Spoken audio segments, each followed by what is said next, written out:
Hi guys, it's Peg, and it was just me this week.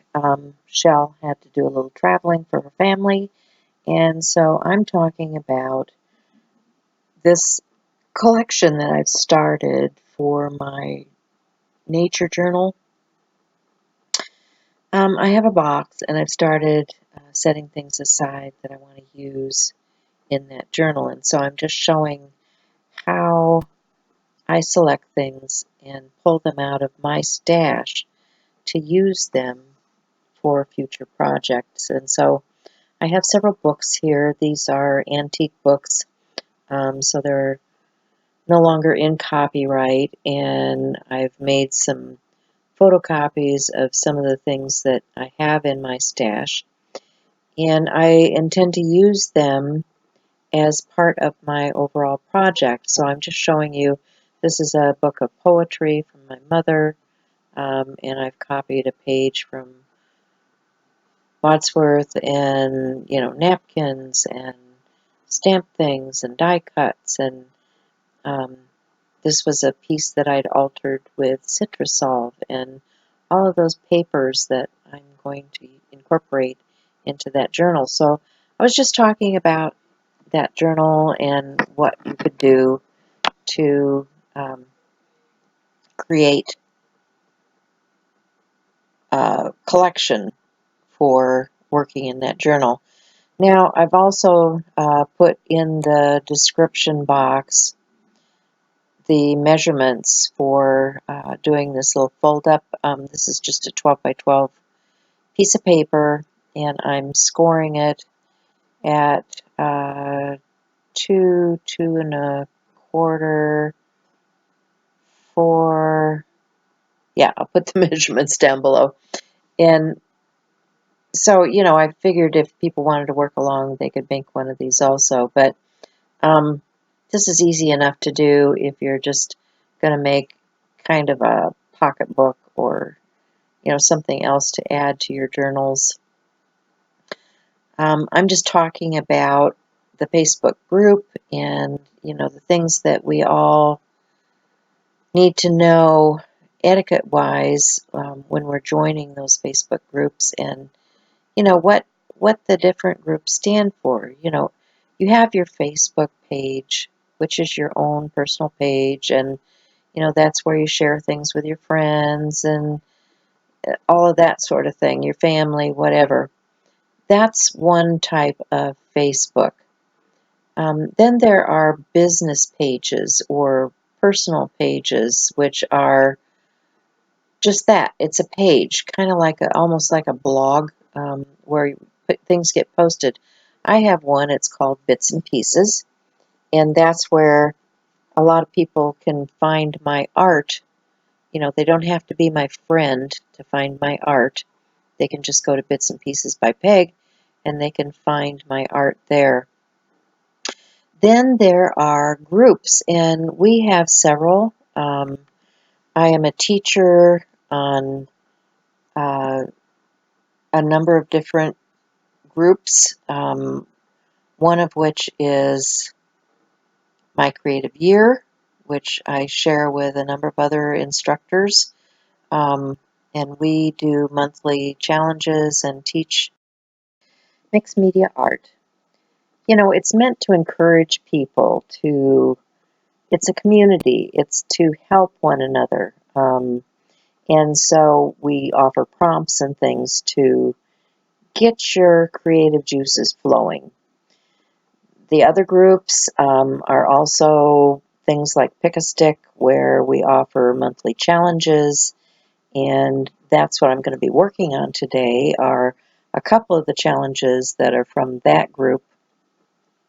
So if you want to join and do monthly challenges with us or see what others are doing, that's what we're there for. And it's a way that we can share what we know knowledge-wise, use what we have, and help the community. So Art Joyous Sharing came about because we didn't want to just do challenges. We wanted to share in an art community. And so in order to do that, we created Art Joyous Sharing, where it's a safe community. It's not meant to promote anybody. There are places in the group, if you have an Etsy store or a blog or whatever it is that you are doing, you can put your links in the file section, and we're happy to promote that, have it in the file section. However, just putting that stuff in the main feed is not appropriate. And I think you all know what I'm talking about. You need to be mindful of what you're doing. Nobody wants to see the same post over and over and over again in multiple groups, because we're artists and we kind of flock to the same places. A lot of times you're going to see that where they've used some robotic application and it's put all that information in a number of different places, and it becomes annoying. And I don't think you guys really intend to be annoying. You're trying to drive your business or do something like that. And, etiquette-wise, it just is not appropriate. So, if things like that start happening, they may end up being deleted. And if you have a question about something, talk to the administrator of a group. Find out if it's okay if you post something that you're not sure if it's appropriate. The other thing about Art Joy Sharing is we actually have a mentor offering.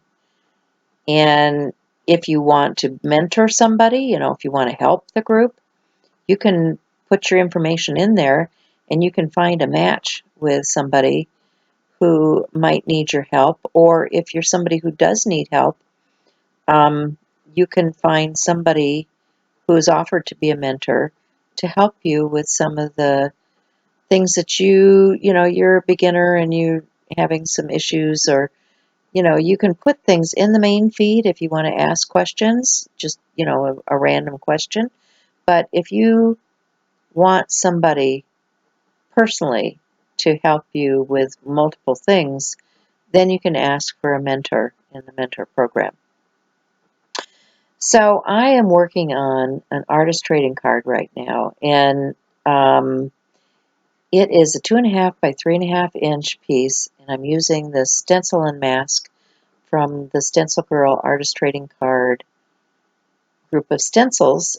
This one happens to be from Pam Carricker, and the reason I'm using it is because the prompt is symmetric, and bleach was the first one, so I used bleach to bleach the color out of the cardstock, and then I'm using this stencil because a face is symmetrical when you're looking at it straight on.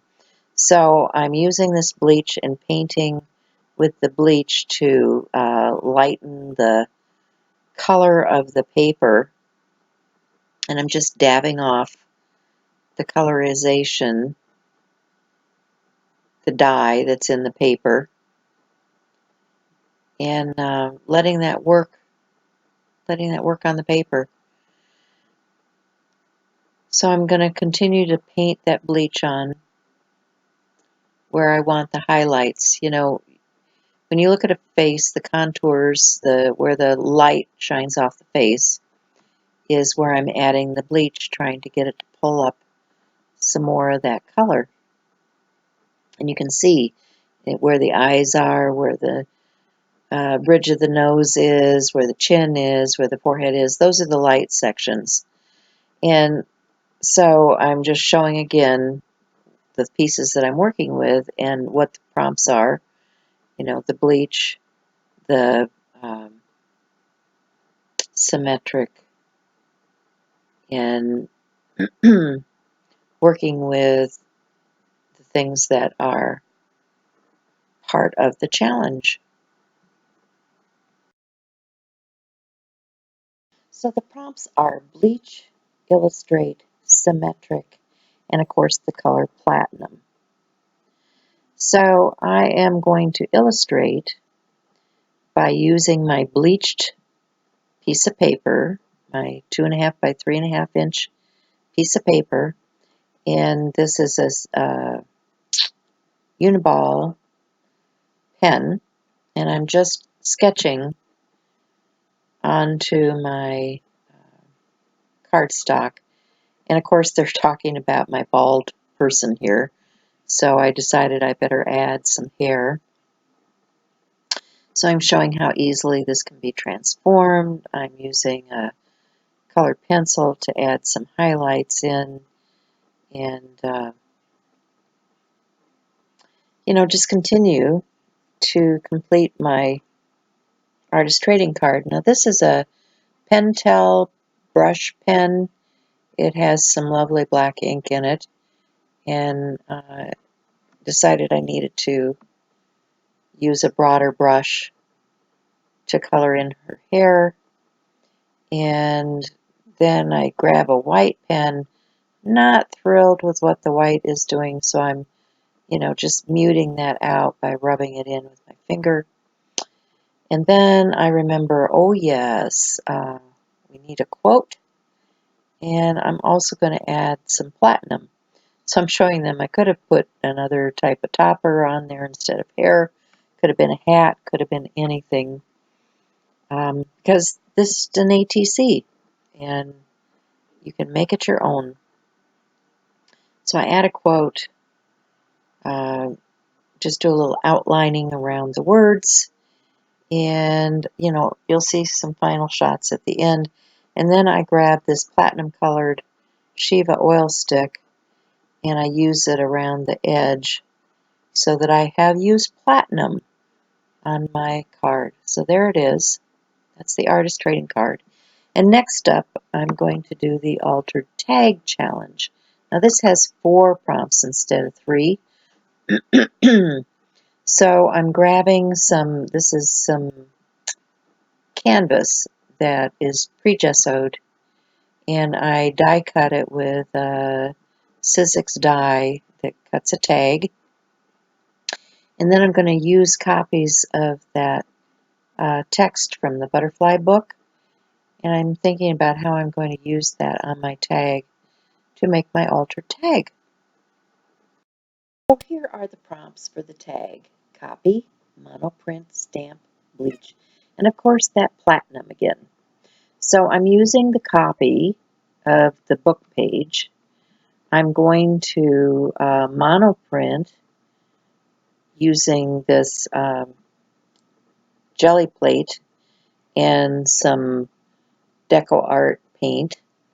I guess I have some that's not deco art. Anyway, I have 2 different types of paint, and I'm just going to do a blend on my gel plate here of the 3 different colors. Of course, you got to shake them up first. When they sit on the shelf, they need shaking. So that's butter, and I can't remember exactly what that was, some kind of ochre and a nice green. And so I'm just going to do a blend there. And I've got this other tag, so I'm just rolling off my excess paint on this other tag. No sense letting that paint go to waste, right? So I've got it blended out, and then I'm going to get a stencil, and I'm looking at these and I'm saying, oh, that one's too small. I think I'm going to reach for my bigger stencils. So these are Tim Holtz from Stampers Anonymous, and it's a nice size when you're working on tags and things. So I'm just going to print that canvas tag through the stencil on the gel plate, and of course it didn't cover the whole thing, so I'm getting the other end of it, and there it is. So now I've got my monoprint, and I'm going to add some color to the edge of the canvas just because it needs a little bit of antiquing and to draw your eye to the center. So I'm using these archival inks, And now I'm getting ready to do a little stamping, because that also was one of the prompts. And I decide on this music note floral stamp. It's from a company that I don't even think is in business anymore, because I love my stamps and I've had them for a long time. But there are a lot of musical stamps out there, floral stamps out there. You can find something, but I'm going to stamp it repeatedly just to get some texture, even though there's texture on here already. And then I'm going to darken the edges of my paper with that same sepia color ink, and then go around the edge of the tag. And I want to back this because the canvas is very floppy, and I want to have some cardstock just to, make it sturdier. So I'm going to back it with this cardstock, just showing how floppy it is, and trim it out, and glue it down, and glue on my other pieces. Add some final touches with some fibers, and how you do. You add the final touches. So I hope you enjoyed this. I hope you come and join us on Art Joy is Sharing or Pick a Stick or any of the other groups that we're involved in. And next week, Shell will be back to share along with me on our live show. And if you want to watch this in its entirety, not the sped up version, if you want to get the more of the down and dirty details of it, you can go watch the 1.5-hour version of this on Art Joy is Sharing, which is my sister channel, where I typically share every Thursday morning at 10:30 live with you and Shall See. So thanks for stopping by. I hope you liked this video. If you did, give it a thumbs up. If you're not currently a subscriber, please consider subscribing. I'd love to have you as a subscriber, and I love to answer your comments or questions. So, leave something for me. And I'll see you again soon. Thanks again. Remember to be kind and love one another. Bye for now.